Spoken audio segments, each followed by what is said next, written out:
Heboh, netizen Indonesia minta Rafael Struijk ditukar dengan Nguyen Xuan San yang menggila di Piala AFF. Shin Tae-yong temukan the next Boaz Solosa. Ramai rumah Kiek siap bawa timnas Indonesia taklukkan Australia. Breaking news, cedera parah. Hari Soutar, pemain termahal timnas Australia, dipastikan absen lawan Indonesia. Geram dikritik terus-menerus, Shin Tae-yong semprot Bung Towel, orang seperti dia harus ada. Erick Thohir bongkar strategi besar timnas Indonesia, target lolos ke Piala Dunia dan Olimpiade dengan kekuatan pemain diaspora. Greg Nwokolo belak-belakan supporter jadi penghalang pemain timnas Indonesia untuk berkembang. Jay Itzes ungkap alasan tinggalkan timnas futsal Belanda dan beralih ke sepak bola profesional. Kim Sang-sik tak gentar, siap bawa Vietnam juara AFF, tak peduli siapa lawannya. Sebelum masuk pembahasan, mohon subscribe channel ini agar tidak ketinggalan berita timnas Indonesia. Heboh, netizen Indonesia minta Rafael Struijk ditukar dengan Nguyen Xuan San yang menggila di Piala AFF. Media sosial Indonesia kembali bergemuruh. Kali ini netizen memanas karena sebuah komentar kontroversial yang meminta Rafael Struijk ditukar dengan Nguyen Xuan San, striker tajam asal timnas Vietnam yang sedang mencuri perhatian di Piala AFF. Komentar ini berasal dari akun @JohnnyLono yang mengusulkan ide mengejutkan dalam sebuah unggahan di akun @asanut. Unggahan tersebut berisi wawancara dengan Nguyen Xuan San usai laga semifinal leg kedua antara Vietnam melawan Singapura pada Minggu 29 Desember 2024. Bisa nggak sih ditukar tambah sama Rafael Struijk? Tulis @JohnnyLono. Komentar tersebut langsung memantik reaksi keras dari netizen Indonesia lainnya. Mayoritas membela Rafael Struijk dengan alasan bahwa ketajaman Nguyen Xuan San belum benar-benar teruji di level kompetisi lebih tinggi. Rafaelson Nguyen Xuan San belum ketemu negara elite Asia. Mempan enggak dia ketemu negara-negara itu, balas akun @setia_au. Beberapa pengguna lain menyoroti dominasi lini tengah Vietnam yang dianggap sebagai faktor utama kesuksesan Xuan San di Piala AFF. Mereka menilai gelandang seperti Nguyen Quang Hai memberikan dukungan maksimal, sementara Rafael Struijk harus bermain dengan minim suplai dari lini tengah timnas Indonesia. Timnas Vietnam sangat kuat lini tengahnya. Jika lawan negara-negara ASEAN mereka sangat mendominasi, tapi tidak dengan Asia, tulis akun @jarur2007. Terlepas dari perdebatan, performa Nguyen Xuan San memang luar biasa di Piala AFF. Baru tampil dalam 3 laga, striker berdarah Brasil ini sudah mengoleksi 5 gol, menjadikannya top skor sementara turnamen. Ia bahkan unggul 1 gol dari rekannya sendiri, Nguyen Tien Linh, yang mencetak 4 gol dalam 6 pertandingan. Meski begitu, banyak yang berpendapat bahwa kemampuannya baru benar-benar teruji jika tampil di ajang seperti Piala Asia atau kualifikasi Piala Dunia melawan negara-negara dengan back kelas dunia. Apakah Nguyen Xuan San memang layak dibandingkan dengan Rafael Struijk? Atau apakah performanya hanya bersinar di level Asia Tenggara? Tulis pendapat Anda di kolom komentar.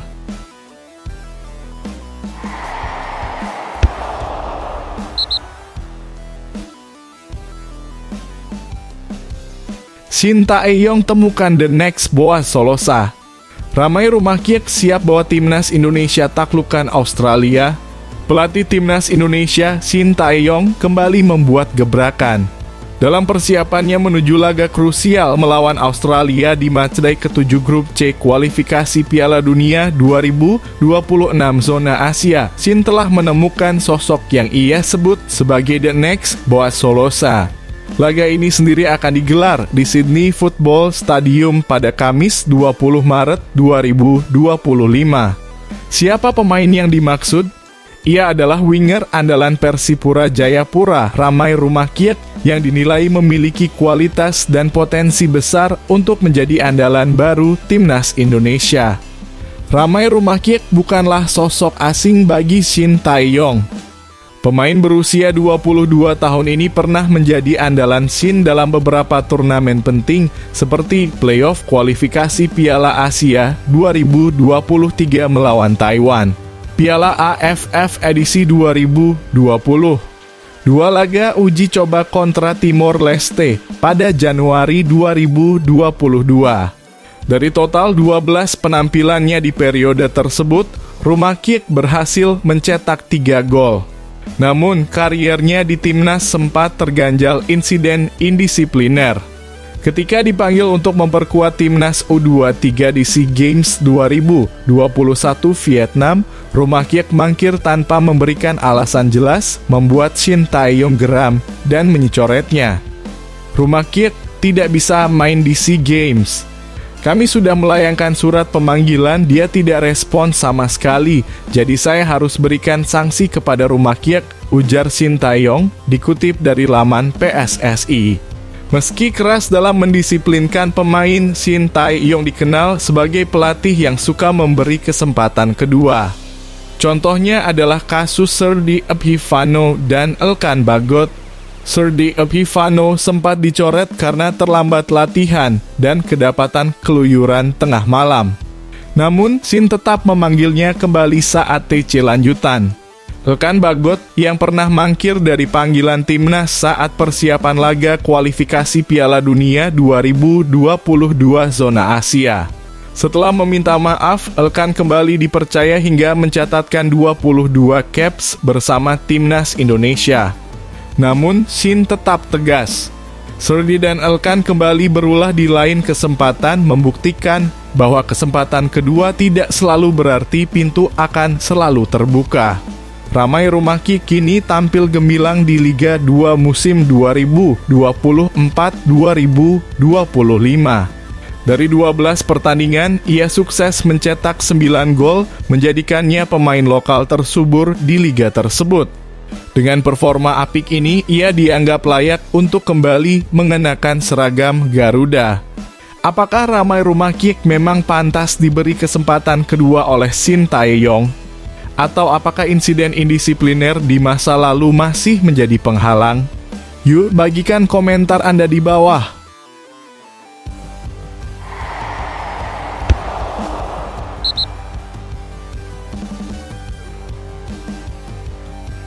Breaking news, cedera parah.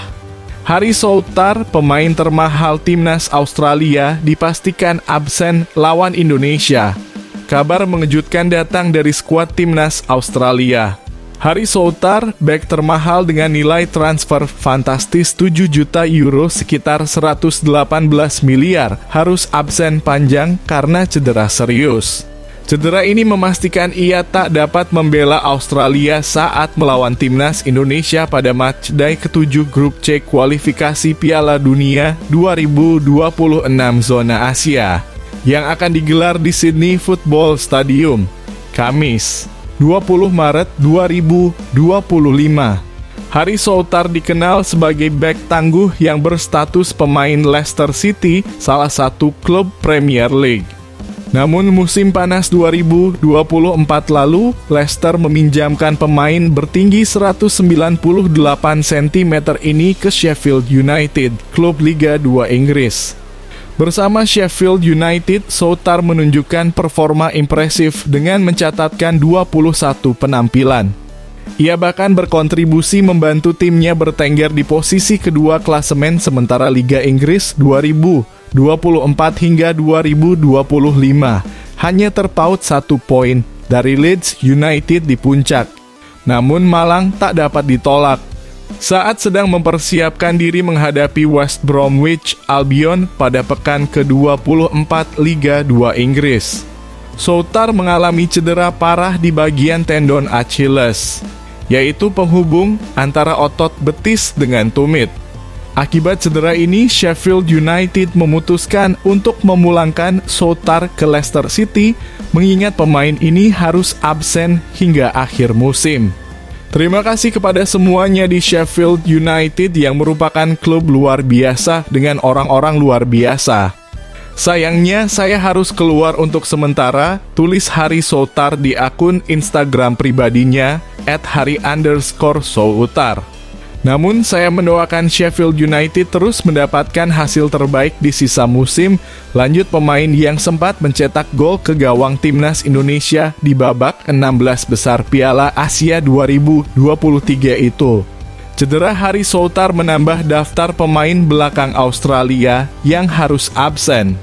Sebelumnya, bek Parma Alessandro Circati juga mengalami cedera ACL sejak September 2024. Circati diperkirakan baru pulih pada awal April 2025, beberapa hari setelah laga melawan timnas Indonesia. Dengan absennya dua bek tangguh ini, lini pertahanan Socceroos menjadi rapuh.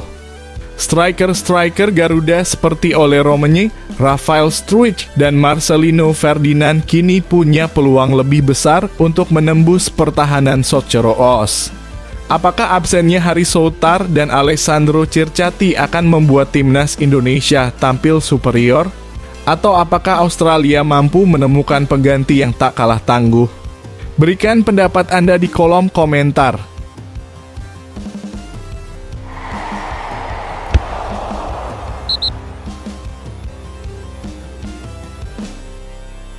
Geram dikritik terus-menerus, Shin Tae-yong semprot Bung Towel, orang seperti dia harus ada. Pelatih timnas Indonesia Shin Tae-yong akhirnya angkat suara terkait kritik pedas yang kerap dilayangkan oleh pengamat sepak bola Tommy Welly atau yang akrab disapa Bung Towel. Dalam wawancara terbaru, pelatih asal Korea Selatan itu mengungkapkan kekesalannya meski tetap mengakui pentingnya kehadiran pengkritik seperti Bung Towel untuk kemajuan sepak bola Indonesia.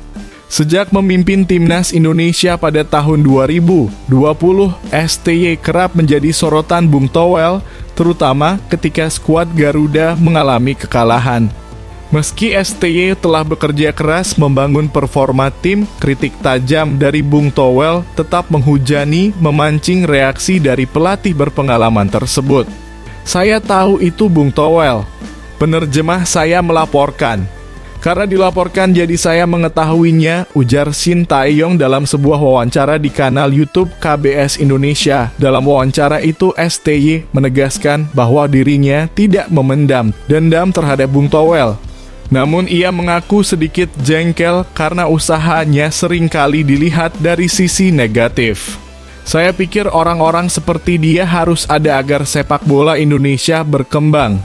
Tidak semua orang akan menyukai saya 100%, ungkap STY. Menurutnya adanya perbedaan pendapat adalah hal yang wajar bahkan diperlukan untuk mendorong kemajuan. Jika seseorang mendapatkan dukungan 100%, kemungkinan besar orang tersebut akan menjadi otoriter, tambahnya. Meski demikian, STY mengakui bahwa kritik yang terus-menerus bisa memancing emosinya. Terkadang dalam hati saya bilang, saya sudah bekerja keras dan melakukan yang terbaik. Tapi dia masih mengatakan hal-hal yang tidak berguna, ujar STY dengan nada kesal. Menanggapi isu bahwa dirinya menggunakan buzzer untuk menyerang Bung Towel, STY dengan tegas membantah. Ia menjelaskan bahwa reaksi keras warganet terhadap kritik Bung Towel adalah respons alami, bukan hasil pengaruh dari dirinya. Kisah ini memperlihatkan sisi lain dari perjuangan seorang pelatih di tengah sorotan publik yang tak pernah surut. Bagaimana pendapat Anda? Apakah kritik pedas Bung Towel membantu meningkatkan sepak bola Indonesia atau justru terlalu keras kepada Shin Tae-yong? Tuliskan pandangan Anda di kolom komentar.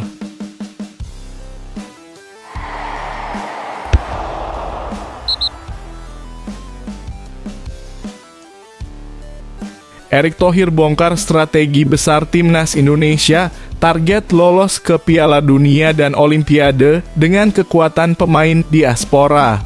Timnas Indonesia tengah menyiapkan langkah berani untuk mewujudkan mimpi besar yang selama ini dinanti seluruh rakyat tanah air, lolos ke Piala Dunia dan Olimpiade. Ambisi luar biasa ini kini menjadi fokus utama PSSI dengan melibatkan pemain-pemain diaspora yang tengah berkarier di luar negeri sebagai kunci suksesnya. Ketua Umum PSSI Erick Thohir mengungkapkan bahwa langkah merekrut pemain diaspora bukan sekadar wacana. Federasi Sepak Bola Indonesia sedang menggulirkan proyek besar yang menjanjikan masa depan gemilang bagi timnas Indonesia. Kita beruntung banyak diaspora kita yang tinggal di luar negeri percaya pada proyek ini, ujar Erick dengan nada penuh optimisme. Proyek ini bertujuan untuk menyatukan talenta terbaik Indonesia, termasuk mereka yang berkompetisi di liga-liga top Eropa, guna menciptakan tim nasional yang kompetitif di level dunia. Kepercayaan para pemain diaspora menjadi aset penting dalam membangun skuad yang tangguh, sekaligus membuktikan bahwa sepak bola Indonesia mampu berbicara di panggung internasional. Erick menegaskan bahwa target utama dari program ini adalah mengantarkan skuad Garuda ke ajang paling bergengsi, Piala Dunia dan Olimpiade. Kami ingin lolos ke Piala Dunia. Kami ingin lolos ke Olimpiade. Inilah sebabnya semua pemain yang bermain di Eropa percaya pada program ini, tegas Erick. Melalui strategi ini, Indonesia ingin membuktikan bahwa talenta lokal dan diaspora bisa bersatu untuk menghadirkan kebanggaan bagi bangsa. Keberhasilan ini tidak hanya soal prestasi, tetapi juga simbol kebangkitan sepak bola Indonesia di kancah dunia. Bukan hanya ambisi olahraga, proyek ini juga menyentuh sisi emosional para pemain diaspora. Erick mengungkapkan bahwa banyak dari mereka memiliki hubungan sentimental yang mendalam dengan Indonesia. Mereka ingin kembali ke akar mereka karena ini adalah hal yang sentimental bagi mama, papa, nenek, dan kakek, tutur Erick menggambarkan sisi manusiawi dari proyek besar ini. Bagi pemain diaspora, bergabung dengan timnas Indonesia bukan sekadar langkah profesional, tetapi panggilan hati untuk membanggakan keluarga besar mereka di tanah air. Selain membidik prestasi olahraga, program ini juga bertujuan membangkitkan semangat nasionalisme. Timnas Indonesia menjadi simbol persatuan, kebanggaan, dan identitas bangsa di mata dunia. Erick menekankan bahwa program ini bukan hanya soal mencari pemain berbakat, tetapi juga membentuk karakter yang mencerminkan kebanggaan sebagai anak bangsa. Para pemain diaspora diharapkan tidak hanya merasa terhormat, tetapi juga memberikan kontribusi nyata untuk membawa sepak bola Indonesia ke level tertinggi. Bagaimana pendapat Anda tentang strategi besar ini? Apakah langkah melibatkan pemain diaspora bisa menjadi kunci sukses timnas Indonesia? Mari berdiskusi di kolom komentar.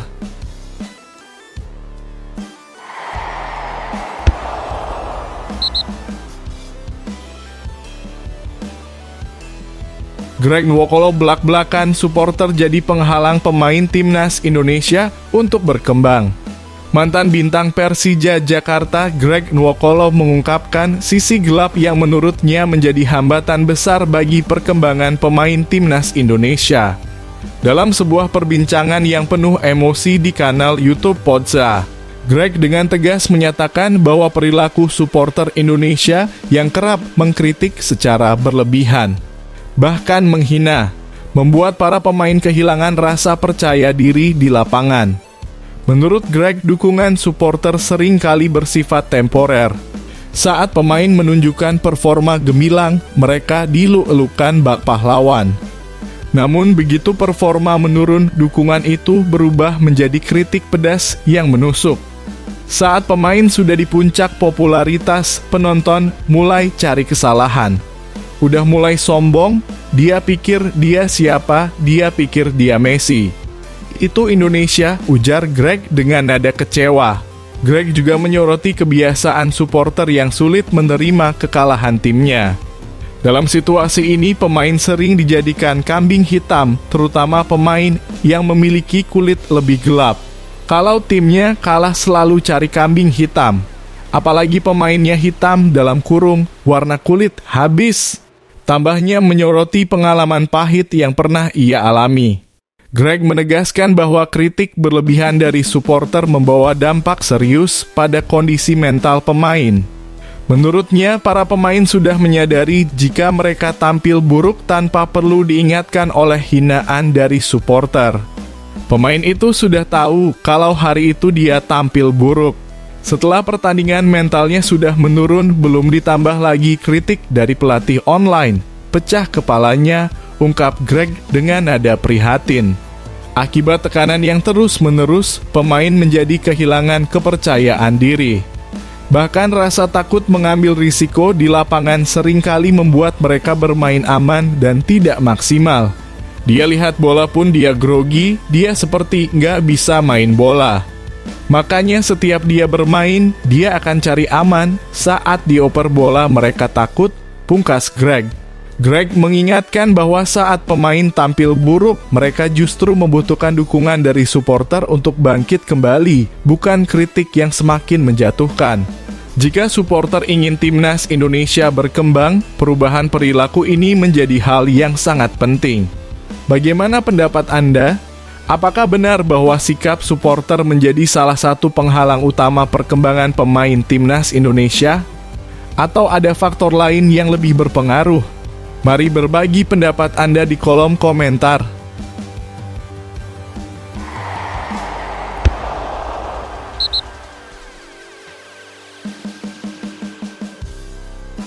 Jay Itzes ungkap alasan tinggalkan timnas futsal Belanda dan beralih ke sepak bola profesional. Pernahkah Anda mendengar kisah menarik di balik perjalanan karier seorang pemain sepak bola yang dulunya bersinar di dunia futsal? Jay Itzes, bek tangguh timnas Indonesia, ternyata memiliki perjalanan karier yang penuh liku sebelum akhirnya memilih sepak bola sebagai jalan hidupnya. Berikut ulasan mendalam tentang alasan Jay Itzes meninggalkan timnas futsal Belanda dan memilih merumput di lapangan hijau. Pada tahun 2015, Jay Itzes memulai karier profesionalnya sebagai pemain futsal di Belanda. Saat itu ia bergabung dengan dua klub kasta kedua Liga Futsal Belanda, yakni Helmond Sport dan V3 Venlo. Ya, itu benar. Saya pikir itu terjadi sekira tahun 2015. Saya bermain di Helmond Sport di V3 Venlo, dua klub di Liga Futsal kasta kedua di Belanda, ujar Jay Itzes dalam wawancara dengan kanal YouTube The Highway. Jay juga pernah dipanggil untuk memperkuat timnas futsal Belanda di kelompok usia.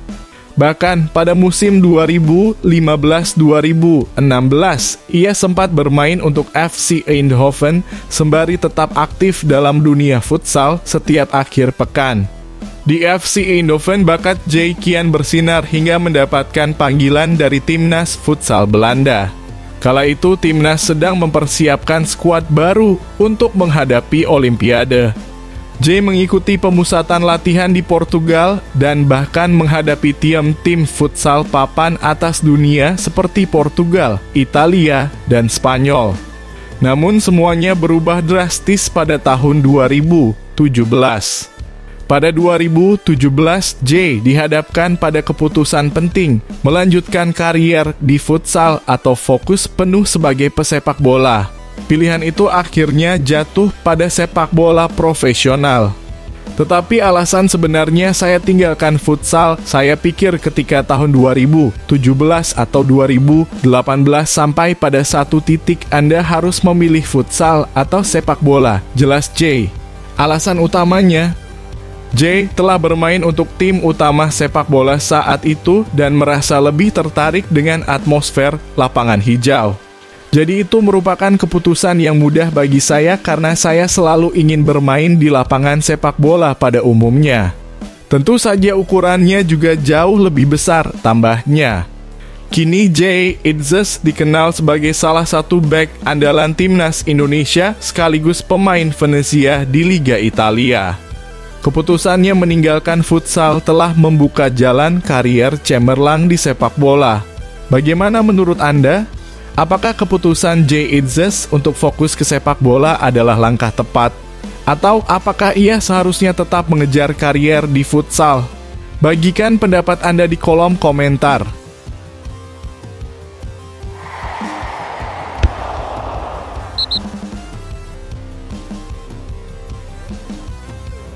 Kim Sang-sik tak gentar, siap bawa Vietnam juara AFF, tak peduli siapa lawannya. Pelatih timnas Vietnam, Kim Sang-sik mengungkapkan keyakinannya untuk membawa timnya meraih gelar juara AFF setelah memastikan tiket ke final. Vietnam melaju ke babak puncak turnamen usai mengalahkan Singapura dengan skor 3-1 pada leg kedua semifinal. Sebelumnya, mereka juga mencatatkan kemenangan dengan skor 2-0 di leg pertama, membuat agregat mereka menjadi 5-1. Dengan hasil tersebut, Vietnam kini siap menghadapi tantangan terbesar mereka di final yang akan digelar pada awal Januari 2024. Laga final AFF akan berlangsung dalam 2 leg. Leg pertama pada 2 Januari 2025 dan leg kedua pada 5 Januari 2025. Namun siapa yang akan menjadi lawan Vietnam masih menjadi misteri, tergantung pada hasil pertandingan Thailand versus Filipina yang akan berlangsung malam ini. Filipina saat ini unggul dengan agregat 2-1 atas Thailand. Meski demikian, Kim Sang-sik tak merasa tertekan oleh siapapun lawan yang akan dihadapi Vietnam di final. Pelatih asal Korea Selatan itu dengan penuh percaya diri menegaskan bahwa timnya sudah siap untuk menghadapi siapa saja di laga penentuan tersebut. Apakah lawannya Thailand atau Filipina, kami punya rencana untuk bersiap. Para pemain akan berusaha sebaik mungkin. Saya tidak peduli siapa lawan di final. Semua orang bisa menang besok. Pelatih yang dikenal dengan pendekatan taktis ini juga menambahkan bahwa timnya akan fokus pada persiapan teknik bertarung dan meningkatkan kekuatan mental serta fisik pemain agar bisa meraih kemenangan. Kami menganalisis dan mempersiapkan teknik bertarung dan para pemain akan berlatih untuk membuktikan kekuatannya dan memenangkan kejuaraan, tambah Kim Sang-sik. Sejauh ini perjalanan Vietnam di AFF bisa dibilang sangat impresif dengan tim yang belum merasakan kekalahan. Para pemain seperti Nguyen Quang Hai dan kawan-kawan menunjukkan performa solid yang semakin menguatkan tekad mereka untuk meraih gelar juara. Bagaimana menurut Anda? Apakah Vietnam mampu merealisasikan ambisi besar mereka untuk meraih gelar juara terlepas dari siapa yang mereka hadapi di final? Bagikan pendapat Anda di kolom komentar.